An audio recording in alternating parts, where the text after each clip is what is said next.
Expósito. La tarde. COPE. Estar informado.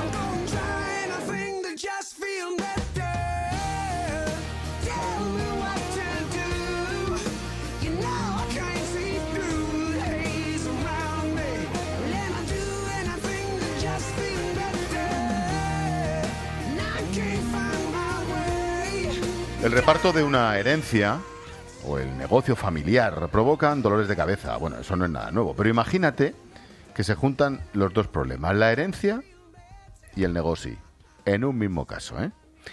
Eso es precisamente lo que le ocurrió a José María, como vamos a llamar a nuestro protagonista, de una historia real, en la que eso sí hemos modificado los nombres. Don José María es un currante de la vieja escuela, austero, trabajador, autoritario, poco comunicativo, orgulloso de ser el socio mayoritario de una pequeña cadena de tiendas de perfumería. Una cadena que construyó gracias a su esfuerzo a partir de un pequeñísimo establecimiento que heredó de su padre. Don José María presume de su trayectoria, considera la empresa como la obra de su vida, y lo es, pese a que su crecimiento se haya estancado desde hace unos años, claro, a causa de la crisis. Con él están sus 3 hijos, socios minoritarios del negocio por herencia de su madre ya fallecida. Entre los 3 tienen la propiedad del 40% de la empresa. Y aquí viene el lío, porque los 3 hermanos consideran que su padre se hace mayor, que le falta energía, no sé si cabeza, y que la empresa necesita un nuevo impulso para no quedarse desfasada. José Luis es el mayor de los hermanos, el más indolente, el más tranquilo y el que siempre le dice sí a todo a su padre. No quiere disgustarle, no quiere líos, no quiere enfrentarse y mucho menos apartarle del negocio. El pequeño, Francisco, tiene una personalidad más fuerte, le habla a su padre sin cortapisas, considera que ha de dar un paso más y dejar la gestión de la empresa en manos de sus hijos. Francisco, el pequeño, está frustrado porque su padre no acepta las ideas innovadoras. También porque abandonó su empleo en otra empresa para aportar impulso a la compañía familiar, y esto le costó menor sueldo, proyección, de todo, y nada. Francisco siente que su padre le está tratando injustamente y las discusiones entre ellos cada vez son más violentas, tanto que el hijo pequeño ha visitado a un abogado para buscar la manera de hacerse con las riendas del negocio, ojo, contra sus hermanos y contra su padre. Me queda la tercera, en este caso la tercera hermana, Luisa.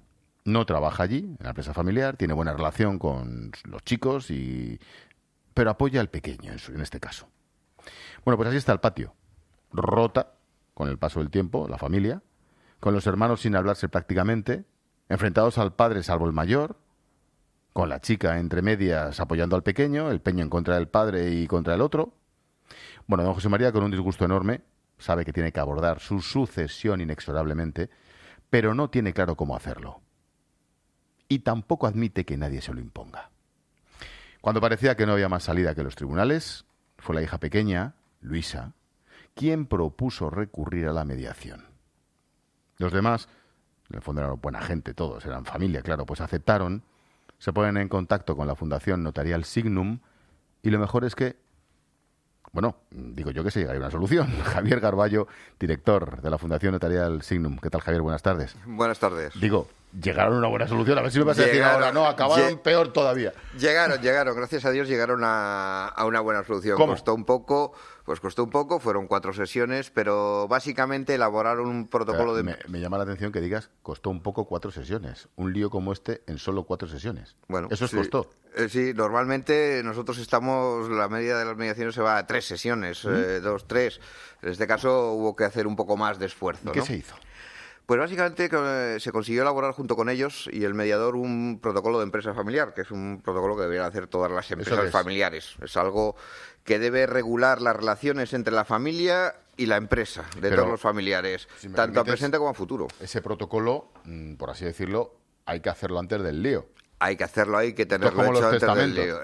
Exactamente. Esto hay que tenerlo, es recomendable tenerlo en cualquier empresa familiar donde se mezclen negocios y familia, el tener ese protocolo hecho y bien asesorados por una tercera parte. Porque al final lo que hizo el protocolo fue recoger lo que quería cada uno, pero que tampoco estaban muy dispuestos a decirlos. En el caso de don José María, pues lo que quería es ir dejándole realmente y no tener que favorecer a un hijo más que a otro. Y no cerrar la empresa. Exactamente, y no cerrar la empresa. Luisa, que parece que no, también lo que quería era conseguir por tener aunque no trabajara, conseguir algún tipo de retribución, y acordaron que los tres, por el hecho de ser propietarios, tendrían una retribución que ya verían cómo sacaban, ¿vale? Y por otro lado, ahí el que más generaba ruido, que en este caso era el pequeño realmente lo que quería era tener una más relevancia y mayor control, con lo cual el propio protocolo estableció 2 direcciones, una más técnica para el hermano mayor, que permitió así asegurarse de lo que a él le daba miedo, porque realmente él veía lo mismo que su hermano, pero lo que le daba miedo era que entrara su hermana y la anularan y le quitaran, con lo cual se aseguró ahí un camino, y la dirección estratégica que se la dieron al pequeño. Todo esto corroborado con un padre que pasaba a ser presidente honorífico, pero que tenía voto decisivo si alguna vez algo en lío. Mira tú, por vuestra experiencia, ¿qué es más difícil? ¿Mediar entre una familia, en este caso con un negocio, o mediar entre los consejeros o los miembros del consejo de un negocio? Ya te lo digo, donde hay una familia. ¿Ah, sí? Sí, mucho más sencillo. Normalmente cuando uno en las empresas o entre socios que no tienen otra relación, es una mediación mucho más pragmática, porque no hay sentimientos, no hay rencores, no tienen que seguir hablándose todos los días. Se pueden hablar solo para lo profesional, pero no tienen luego que ni cenar en Nochebuena juntos. Exactamente, que cenan en Nochebuena juntos, donde encima se llevan el recalentamiento. Y aparecen los cuñados y las cuñadas, o viceversa. Además, tú sabes que, como digo yo, por desgracia en este país las empresas familiares tienen un problema, y es que el padre normalmente las crea, los hijos la mantienen y los nietos acaban cargándosela. Sí. Precisamente por esto, porque ya la diversificación, y si no hay unos protocolos claros. En el caso de, hemos hablado en otras ocasiones de divorcio, relaciones personales. En el caso de los negocios, esto sí que es economía pura y empresa pura, ¿cómo se puede utilizar la mediación? ¿Qué hay que hacer? Ahí hay todo un espectro, porque de hecho nosotros y cualquier centro de mediación tienen probablemente muchas empresas que tienen problemas, y más con la crisis, en relación con sus clientes, de que no les pagan. Y los accionariados. Pero no con los clientes. Imagínate la crisis que hemos pasado, la cantidad de gente que ha dejado de pagar porque no podía. Entonces las empresas tenían 2 caminos: ir al juzgado, en cuyo caso perdían el cliente definitivamente y probablemente todos los de alrededor, o venir a mediación, donde es una solución pacífica. Y en muchos casos se han llegado a acuerdos. De hecho, tenemos un montón de empresas que lo que hacían es mandarnos todos sus clientes que tenían con impagos para intentar hacer una mediación con ellos, y además con éxitos, con grandes tasas de éxito. Es decir, casi siempre se llega a un acuerdo por bien del cliente y por bien de la empresa. Pero ahí hay una mediación todavía más en las grandes empresas en las que estamos. ¿También? Sí, dentro de la propia empresa. Es decir, tú no sabes, bueno, sí lo conocerás. ¿Cómo es eso? Las luchas entre los directivos que hay dentro de las empresas por el poder, por yo te piso, tú me pisas. Y esto hace que las empresas sean ineficientes. Bueno, pues hay un tipo de mediación específica de esto que se utiliza muchísimo en Estados Unidos para que esas relaciones mejoren, y mejoren de forma abismal. Qué curioso. Fundación Notarial Signum. Llamas y les asesoras. De lo que sin ningún compromiso, que se asesoren. Fundación Notarial Signum, te indican cuál es la mejor vía para solucionar un conflicto, nada más y nada menos que median. Puedes informarte en tengounconflicto.es, en la web de la Fundación Notarial Signum, o llamando al 91-213-0029. 91-213-0029. Notario, amigo, adiós. Muchísimas gracias. Chao, Venga, chao. un abrazo.